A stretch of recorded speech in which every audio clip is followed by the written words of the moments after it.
അസ്സലാമു അലൈക്കും. Welcome back to Visal media. ഞാൻ ഫക്രുദ്ദീൻ പന്തവർ. വയനാട് ഉരുൾപൊട്ടലിൻ്റെ വേദനക്കപ്പുറം ഇന്നവിടെ താമസിക്കുന്ന ദുരിതാശ്വാസ ക്യാമ്പുകളിൽ താമസിക്കുന്ന ആളുകൾ വല്ലാത്തൊരവസ്ഥയിലാണ്. കാരണം പലരോടും ദുരിതാശ്വാസ ക്യാമ്പ് വിട്ടു പോകാൻ പറഞ്ഞിക്കാണ്. അവർ പുനരധിവാസം കാര്യം ഇനിയും തീരുമാനമായിട്ടില്ല. അവർ തെരുവിലേക്ക് യാചിക്കേണ്ട സാഹചര്യത്തിലാണെന്നുള്ള ആശങ്കയിലാണ്. അതോടൊപ്പം റോയിട്ടേഴ്സ് പുറത്തുവിട്ട ഒരു ഉപഗ്രഹ ചിത്രമുണ്ട്. അവിടെ നടന്ന ആ ഒരു ഉരുൾപൊട്ടൽ അള്ളാഹുവിൻ്റെ വലിയൊരു പരീക്ഷണമാണെന്ന് ഒരിക്കൽ കൂടി നമ്മളെ തെളിയിക്കുന്നൊരു വീഡിയോ. ഞാൻ ആ വീഡിയോ കണ്ട് വല്ലാതെ അത്ഭുതപ്പെട്ടു പോയി. എങ്ങനെയാണ് അത്രയും വളരെ വലിയൊരു അപകടം സംഭവിച്ചത് എന്ന് ഓർത്തിട്ട്. അമേരിക്ക ഈ ഏപ്രിൽ 29-നും ഓഗസ്റ്റ് 12-നും എടുത്ത ഉപഗ്രഹ ദൃശ്യങ്ങൾ ഉപയോഗിച്ചുള്ള ഗ്രാഫിക് ചിത്രീകരണത്തിലാണ് ഈ ദുരന്തത്തിൻ്റെ ആഴം വ്യക്തമാകുന്നത്. ഇപ്പോൾ നമുക്ക് ഈ ഒരു വീഡിയോയിൽ കാണാം. ഈ വീഡിയോയുടെ തുടക്കത്തിൽ എവിടുന്നാണ് ഉരുൾപൊട്ടൽ നടക്കുന്നത് എന്ന്. ആ ഒരു മലമുകളിലെ മരങ്ങളും മറ്റും ഒരു ചെറിയ നീർച്ചാല് മാത്രമേ ഉണ്ടായിരുന്നുള്ളൂ. ആ നീർച്ചാലിൻ്റെ വീഡിയോ ഞാൻ പിറകിൽ കാണിച്ചു തരാം. ആ നീർച്ചാല് മാത്രം ഉള്ളിടത്തുനിന്ന് ആ രാത്രി ഉരുൾപൊട്ടുമ്പോൾ എന്തുമാത്രം മരങ്ങളും മണ്ണുമാണ് ഒഴുകി മറ്റൊരു പുഴയായിട്ട് മാറുന്നത് എന്ന് ആ വീഡിയോയിൽ മനസ്സിലാവും. അങ്ങനെ അതിങ്ങനെ വന്ന് ഒരു 3-4 കിലോമീറ്ററുകൾ അങ്ങോട്ട് വന്നതിന് ശേഷമാണ് 200-ലധികം കെട്ടിടങ്ങൾ നാമാവിശേഷമാക്കിയിട്ട് 5 കിലോമീറ്റർ അകലെയുള്ള മുണ്ടക്കയിലേക്ക് എത്തുന്നത്. അപ്പോഴേക്കും ഈ വീഡിയോയിൽ കാണാം അവിടെയുള്ള ഈ ബോക്സ് ഇട്ട കെട്ടിടങ്ങൾ മുഴുവൻ തകർത്തുകൊണ്ടാണ് പോകുന്നത്. അങ്ങനെ 140 ഫുട്ബോൾ മൈതാനങ്ങൾക്ക് തുല്യമായ 247 ഏക്കർ സ്ഥലമാണ് ഈ ഉരുൾപൊട്ടലിൽ നശിച്ചത്. ഈ ദുരന്തം അവസാനം വന്ന് ഈ സൂചിപ്പാറ വെള്ളച്ചാട്ടത്തിൽ വന്ന് അവസാനിക്കുകയാണ്. ഈ മുണ്ടക്കയും കഴിഞ്ഞ് പിന്നെ ചൂരൽമലയും കഴിഞ്ഞ് അതങ്ങനെ. അപ്പോൾ ഇത് ശരിക്കും ആ ഒരു പ്രദേശത്തിന് പടച്ചറബ് കൊടുത്തൊരു പരീക്ഷണമാണ് എന്നുള്ളതിൻ്റെ തെളിവാണ്. ഇപ്പോൾ കഴിഞ്ഞ ദിവസം പള്ളിയിലെ CCTV ദൃശ്യങ്ങൾ പുറത്തു വന്നിരുന്നു. ആ ദൃശ്യങ്ങളിൽ കനത്ത മഴ ഇങ്ങനെ പെയ്യുന്നത് കാണാൻ ഇരുട്ടിലാണ്. അതോടൊപ്പം പള്ളിക്കടുത്തുള്ള ഒരു വീട്ടിൻ്റെ മുകളിലൂടെ വെള്ളം വന്നിട്ട് വീഴുന്നതോട് കൂടിയിട്ട് പിന്നെ ആ CCTV ദൃശ്യം അവസാനിക്കാൻ. മറ്റൊരു കടയിലുള്ള ദൃശ്യങ്ങൾ വേറെ ഉണ്ടായിരുന്നു.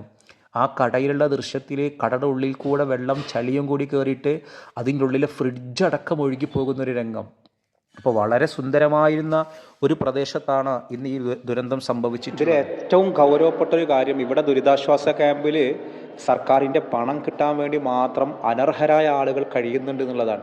80% പേർക്കും ഒരു കുഴപ്പമില്ല, വീടുകൾക്കൊന്നും കുഴപ്പമില്ല. അവരും കിട്ടിയ ചാൻസിൽ ദുരിതാശ്വാസ ക്യാമ്പിൽ കഴിയുന്നുണ്ട്.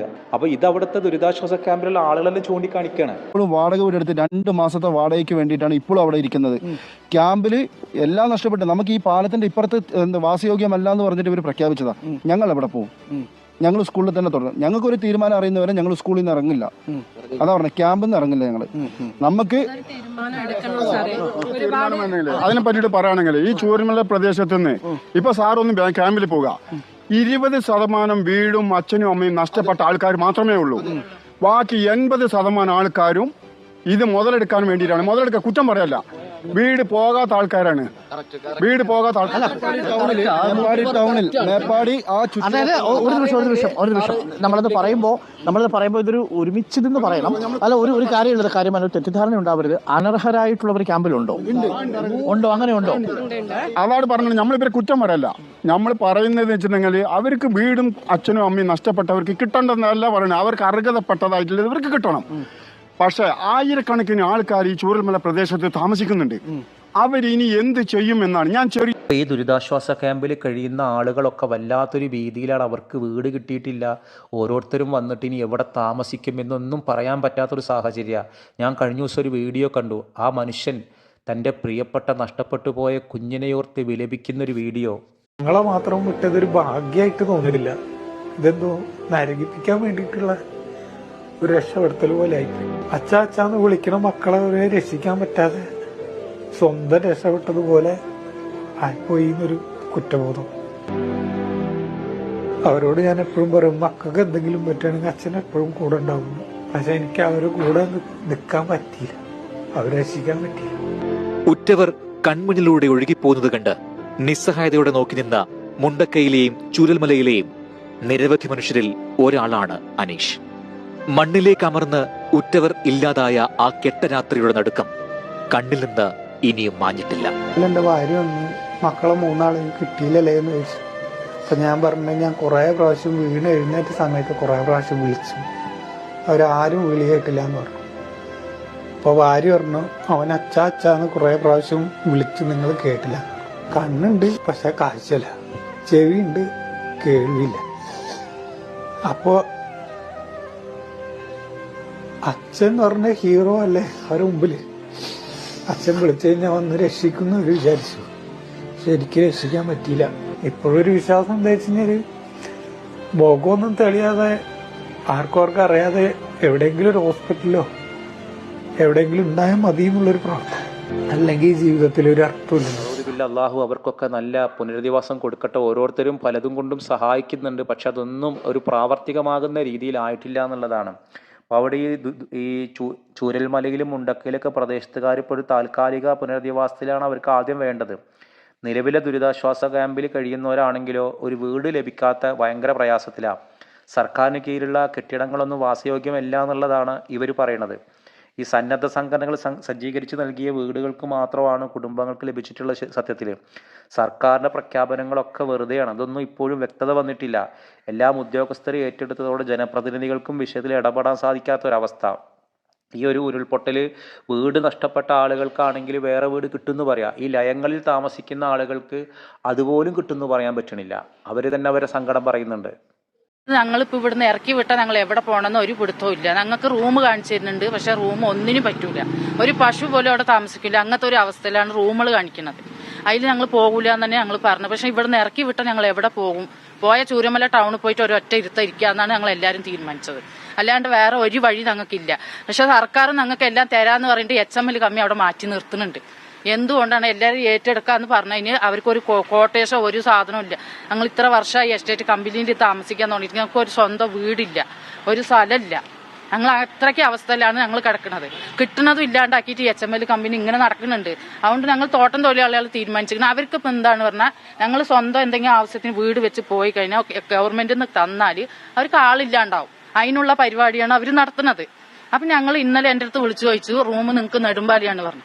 ഞാൻ പറഞ്ഞു ആ റൂമിക്ക് ഞാൻ പോകൂല, വീഡിയോ എടുത്തിട്ട് വന്നിട്ട് എന്റെ മോനെ പോയിട്ട് പാടിയാണ്, പക്ഷെ അതിൽ പറ്റൂല താമസിക്കാനേ പറഞ്ഞു.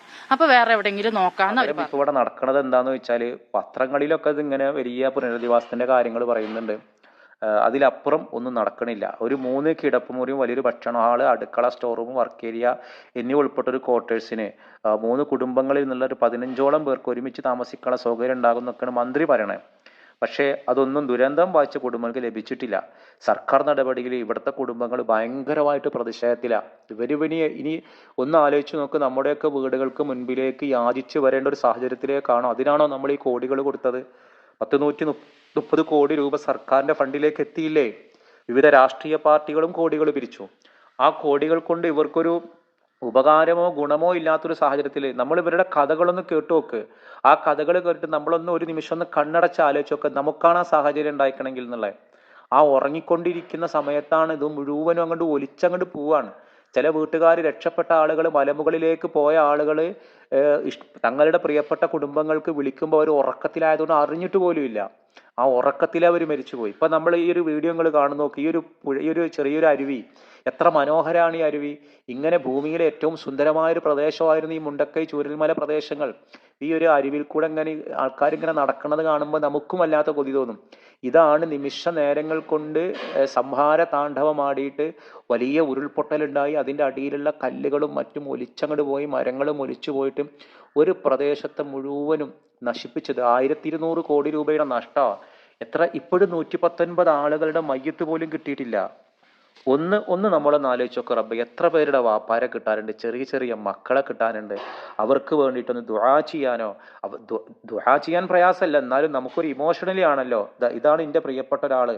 ഓരോരുത്തരും DNA ടെസ്റ്റ് നടത്തി കാത്തിരിക്കുകയാണ്. പച്ചപ്പ് നിറഞ്ഞ തേയിലത്തോട്ടത്തിൽ ഒരുപാട് കബറുകൾ എങ്ങനെ ഉണ്ട്, വെറും നമ്പറുകളായിട്ട്. നമ്മളെവിടെ എങ്ങനെ ദുആ ചെയ്താലും പടച്ച റബ്ബ് സ്വീകരിക്കും. അള്ളാഹു ആ മരണപ്പെട്ടവർക്കൊക്കെ ഷഹീദിന്റെ പ്രതിഫലം കൊടുക്കട്ടെ. അപ്പോൾ ഇത് കാണുമ്പോൾ നമ്മുടെ ഉള്ളിൽ വേദന, ഇതിന് ഇവർക്ക് പകരം കൊടുക്കുക. നമ്മൾ ഇത് സംഭവിക്കാനുള്ള ദുരന്തം സംഭവിച്ചു, എന്നാ പിന്നെ അവർക്ക് വേണ്ടിയിട്ട് ഒരു നല്ല ഷെൽട്ടർ ഒരുക്കാൻ അതിലിപ്പോഴും നമ്മുടെ സർക്കാരിന് കഴിയുന്നില്ല എന്നുള്ളതാണ് ഏറ്റവും ഖേദകരം. ഇനി നമ്മൾ എന്താ പനി ചെയ്യുക? ആരുടെ കയ്യിൽ പണം കൊടുത്താലാണ് ഇവർക്ക് വേഗത്തിൽ ഒരു പരിഹാരം കിട്ടുക? പിന്നെ ഒരു ആശ്വാസമുള്ളത്, ആ കുടുംബത്തിന് ഒരു മാസത്തിൽ 10,000 രൂപ കൊടുക്കാന്ന് പറഞ്ഞ് സർക്കാർ വിതരണം ചെയ്തിരുന്നു. ആ ഒരു വിതരണമാണ് നിലവിൽ അവർക്ക് ഒരു ആശ്വാസമായിട്ട് കിട്ടിയുള്ളത്. പലരും ഈ സാഹചര്യം നോക്കിയിട്ട് വീടിന് വാടക ഒക്കെ കൂട്ടിക്കാണ്. ഇക്കൂട്ടത്തിൽ വളരെ വേദനിക്കുന്ന മറ്റൊരു കാര്യം പറയാനുണ്ട്. നമ്മുടെ ചാനൽ കാണുന്ന ആളുകളൊക്കെ ദുആ ചെയ്യാൻ വേണ്ടിയിട്ടാണ്. ഇന്നലെ ഈ ബസ്സും ബൈക്കും കൂട്ടിയിടിച്ചിട്ട് കൊണ്ടോട്ടിക്കാരായ 2 യുവാക്കൾ മരിച്ചൊരു സംഭവം ഉണ്ടായിട്ടുണ്ട്. ഒരുപക്ഷെ നമ്മുടെ വീഡിയോ കാണുന്ന ആളുകൾക്ക് ഈ കുട്ടികളെ കണ്ടാൽ അറിയായിരിക്കും. മുഹമ്മദ് സിയാദ് എന്നൊരു 18കാരനും അതേപോലെ മുഹമ്മദ് സാബിത്ത് എന്നൊരു 21കാരനുമാണ് വാഹനാപകടത്തിൽ മരിച്ചത്. അപ്പോൾ ഈ ബസ്സും ബൈക്കും കൂട്ടിയിടിച്ചിട്ടാണ്. കൊണ്ടോട്ടി സ്വദേശികളാണ് ഇവർ രണ്ടുപേരും ബൈക്കിൽ പോരുന്നത്. അപ്പോഴാണ് ഈ അപകടം ഉണ്ടാവുന്നത്. ഇന്നലെ ഒരു വൈകിട്ട് 5 മണിയോടെ ആണ് അപകടം ഉണ്ടായിട്ടുള്ളത് റെയിൽവേ ഗേറ്റിന് സമീപത്ത്. ഈ കല്ലായി ഭാഗത്തേക്ക് പോകുമായിരുന്ന ഒരു ബൈക്ക് ഈ പുഷ്പ ജംഗ്ഷനിലേക്ക് പോകണമായിരുന്ന ഈ ബസ്സുമായിട്ട് കൂട്ടിയിടിച്ചാത്രേ. ഇരുവരും ഉടൻ തന്നെ ഹോസ്പിറ്റലിൽ രക്ഷിക്കാൻ കഴിഞ്ഞില്ല എന്നാണ് മാധ്യമങ്ങൾ അറിയാൻ കഴിഞ്ഞത്. ഇതിൽ ഒരാൾ ഓട്ടോമൊബൈൽ വിദ്യാർത്ഥിയാണ്, ഈ മുഹമ്മദ് സാബിത്ത് എന്ന പേരുള്ള ഒരാൾ. അള്ളാഹു രണ്ടുപേർക്കും മഗ്ഫിറത്തും മർഹമത്തും ഒക്കെ പ്രദാനം ചെയ്യട്ടെ. ഖബറിടം അള്ളാഹു സന്തോഷത്തിലാക്കട്ടെ. അപ്പോൾ നമ്മുടെ വീഡിയോ കാണുന്ന ആളുകൾക്ക് ഈ കുടുംബത്തെ കുറിച്ചിട്ട് അറിയുന്ന ആളുകളുണ്ടെങ്കിൽ, കൂടുതൽ വിവരങ്ങൾ അറിയുന്ന ആളുകൾ കമൻറ്റ് ചെയ്യാം. നമ്മൾ ഇവർക്ക് വേണ്ടി 2 മക്കൾക്ക് വേണ്ടിയിട്ട് ദുആ ചെയ്യണം. അതോടൊപ്പം കുടുംബത്തിന് അള്ളാഹു ക്ഷമ നൽകാനും വേണ്ടി ദുആ ചെയ്യുക.